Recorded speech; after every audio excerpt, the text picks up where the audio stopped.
14 দিনে পুলিশি হেফাজতে নির্দেশ শতদ্রু দত্তকে। জামিন অযোগ্য একাধিক ধারায় মামলা দায়ের পুলিশে। ধৃত শতদ্রু দত্তকে জামিন অযোগ্য মামলায় গ্রেফতার করেছিল বিধাননগর পুলিশ কমিশনারেট।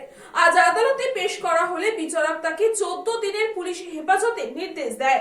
গতকাল যুব ভারতী ক্রীড়াঙ্গনে যে চূড়ান্ত অব্যবস্থা ছবি উঠেছিল তাতে প্রধান উদ্যোক্তা বেসরকারি ইভেন্ট ম্যানেজমেন্টের প্রধান শতদ্রু দত্তকে বিমানবন্দর থেকে গ্রেফতার করেছিল বিধাননগর থানার পুলিশ।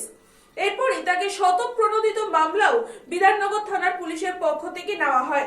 ইতিমধ্যে যুব ভারতীর ঘটনায় তদন্তের টিমও তৈরি করা হয়েছে। তারা ইতিমধ্যে যুব ভারতী ক্রীড়াঙ্গন ঘুরেও দেখেছেন।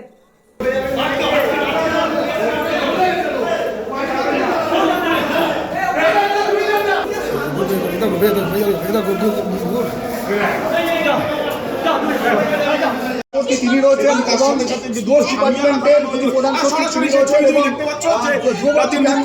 অবসরপ্রাপ্ত বিচারক রয়েছেন।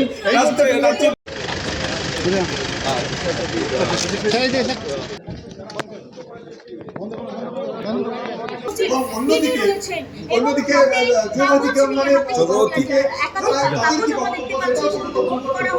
St. Augustine's Day School, Barrackpur. Success for every child. Admission open 2026 to 2027. Contact number 900793 4555.